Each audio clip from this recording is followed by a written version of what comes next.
संभाजीनगरच्या मतदार याद्यांमध्ये प्रचंड घोळ झाल्याची पालकमंत्र्यांचीच कबुली।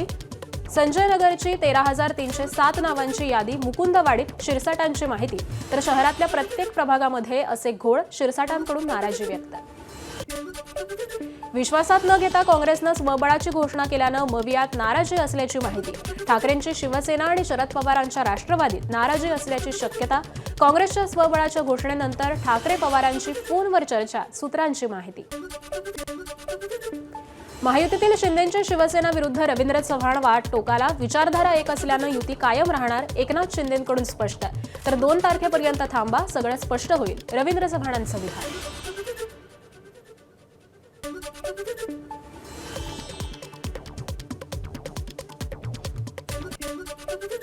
आमच्याकडे बँकच आहे, तिजोरी आणि चावी विषयावरती जयकुमार गोरे यांची करमाळ्यामध्ये फटकेबाजी। जयकुमार गोरेंचा महायुतीतील नेत्यांना टोला।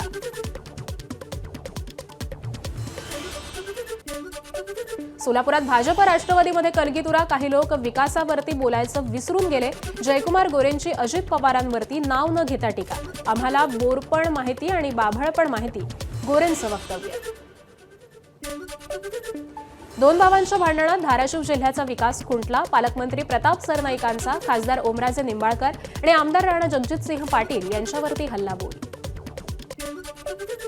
सांगलीतील प्रचार सभेसाठी एकनाथ शिंदेंची धावाधाव। विटामध्ये गाडीतून उतरत धावत स्टेज गाठलं। प्रचाराची 10ची वेळ संपल्यानंतरही काही मिनिटं भाषण केलं। रायगडमध्ये आमदार प्रवीण दरेकर यांच्या उपस्थितीत महाडमध्ये पार पडली सभा। दरेकरांचा प्रचार सभेमधूनच थेट मुख्यमंत्री फडणवीसांना फोन।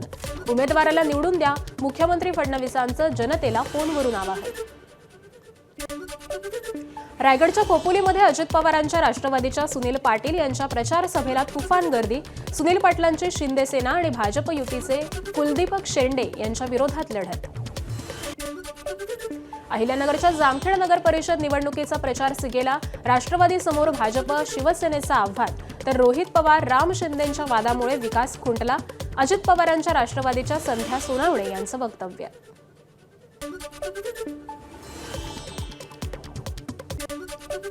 आरक्षणाच्या 50% मर्यादेमुळे नागपूर महानगरपालिकेत 7 जागा आणि नागपूर जिल्हा परिषदेमध्ये 5 जागा कमी होणार। ओबीसींसाठी 40, अनुसूचित जातींसाठी 30 आणि अनुसूचित जमातींसाठी 12 जागा आरक्षित। पूर्व विदर्भात भाजपला काँग्रेसपेक्षा शिंदेंच्या शिवसेनेकडून कडवं आव्हान। मतांच्या विभागणीमुळे भाजपची डोकेदुखी वाढली। शिंदेंच्या शिवसेनेचे पूर्व विदर्भात सर्वाधिक 57 पैकी 37 ठिकाणी नगराध्यक्षपदाचे उमेदवार। सांगलीच्या तासगाव नगर परिषद भाजपमध्ये फूट। नगर परिषदेतील नेतृत्वावरून अंतर्गत संघर्ष उफाळला। राष्ट्रवादीसोबतच युतीचे आदेश असूनही स्थानिक पदाधिकाऱ्यांनी स्वतंत्र पॅनल उभं केल्याचा भाजप किसान मोर्चाचे प्रदेश सरचिटणीस संदीप गिड्डे यांचा आरोप। तासगाव नगर परिषद निवडणुकीतील उमेदवाराचा वाड्या वस्त्या शेतामध्ये जाऊन मतदारांशी संवाद। माजी खासदार संजय काका पाटील यांच्या स्वाभिमानी विकास आघाडीतून विजया बाबोसा यांना उमेदवारी। अहिल्यानगरच्या संगमनेर नगरपालिका निवडणुकीसाठी थोरात तांबेंची प्रतिष्ठापनाला। अपक्ष आमदार सत्यजित तांबेंच्या पत्नी मैथिली तांबे नगराध्यक्ष पदासाठी मैदानात। पत्नीसाठी सत्यजित तांबेंचा घरोघरी जाऊन प्रचार। महाविकास आघाडीच्या वतीनं हिंगोलीमध्ये मशाल रॅली। मशाल रॅलीमध्ये महाविकास आघाडीतील जिल्ह्यातील सर्व नेते मंडळी सहभागी। महाविकास आघाडीकडून उमेदवार अर्चना भिसे यांच्या प्रचारासाठी मशाल रॅली काढण्यात आली। वर्ध्यातील काँग्रेस उमेदवार सुधीर पांगुळ यांच्या प्रचारात व्यंगचित्रही ठरतायत बोलकी। उमेदवारांनी केला पोस्टरमधून व्यंगचित्रांचा वापर। शहरातील विविध समस्यांकडे व्यंगचित्रामधून लक्ष वेधलं। चंद्रपूरच्या ब्रह्मपुरी नगर परिषद निवडणुकीत विजय वडेट्टीवार यांची प्रतिष्ठापनाला। ब्रह्मपुरीमध्ये भाजप आणि काँग्रेसमध्ये लढत। भाजपकडून सुयोग बाळबुद्धे यांना उमेदवारी, तर काँग्रेसकडून योगेश मिसार निवडणुकीच्या रिंगणात। परभणीच्या गंगाखेडमध्ये नवाब मलिक यांच्या वक्तव्यामुळे राजकीय वातावरण तापण्याची चिन्ह। मत खाण्यासाठी पहिला हैदराबादवाले सुपारी घ्यायचे, आता परभणीतील नेते सुपारी घेत आहेत, नवाब मलिक यांचा गंभीर आरोप।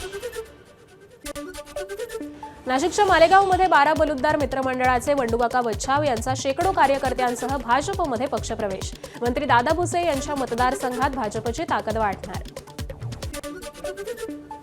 नाशिकमधील तपोवन साधुग्राम वृक्षतोड प्रकरणी अभिनेते सयाजी शिंदेंकडून साधुग्राम परिसरातील झाडांची पाहणी, तपोवन वृक्षतोडी प्रकरणी पर्यावरणप्रेमी आक्रमक. मुंबईतील प्रदूषणाच्या पाहणीसाठी समिती, हवेचा दर्जा सुधारण्यासाठी उच्च न्यायालयाचा तोडगा, पारदर्शक तत्वांची योग्य अंमलबजावणी केल्यास वायू प्रदूषण आटोक्यात आणणं शक्य आहे. कोल्हापुरात आरोग्यमंत्री प्रकाश आंबेडकरांची सीपीआर रुग्णालयाला अचानक भेट, वेळेत काम न करणाऱ्या डॉक्टर अधिकाऱ्यांना आंबेडकरांनी झापलं. वेळीच कार्यपद्धतीत सुधारणा करा, अन्यथा गय केली जाणार नाही, आंबेडकरांचा डॉक्टर आणि अधिकाऱ्यांना इशारा. बीडमधील सरपंच संतोष देशमुख यांचा आज प्रथम स्मृतिदिन. 1 वर्षानंतरही देशमुख कुटुंबाचा न्यायाचा लढा सुरूच. मस्साजोगचे सरपंच संतोष देशमुख यांच्या हत्या प्रकरणाला आज 1 वर्ष पूर्ण. डोंगराळे येथील अल्पवयीन मुलीवरती झालेला अत्याचार आणि हत्या प्रकरणावरती आजपासून आमरण उपोषण. डोंगराळे ग्रामस्थ आणि पीडितेचे कुटुंबीय आमरण उपोषण करणार. आरोपीला फाशीची शिक्षा देण्याची मागणी. बुलढाण्यात तेलंगणातून जळगावला निघालेलं दाम्पत्य रहस्यमयरित्या बेपत्ता. खामगाव मलकापूर दरम्यानच्या महामार्गावरील घटना. पोलिसांसमोर दाम्पत्याला शोधण्याचं आव्हान. एक्सप्रेसमध्ये खाद्यपदार्थ विकणाऱ्यांना युनिफॉर्म प्रवाशांच्या होणाऱ्या फसवणुकीला लगाम घालण्यात येणार. तसंच प्रवाशांकडून मूळ किमतीपेक्षा जास्त पैसे घेण्याच्या तक्रारी वाढल्यानं निर्णय घेतल्याची अधिकाऱ्यांची माहिती. विरार डहाणू मार्गावरती धावणार 15 डब्यांचे लोकल, तर नव्या वेळापत्रकामध्ये देखील पश्चिम रेल्वेवर एसी लोकलच्या फेऱ्याही वाढणार.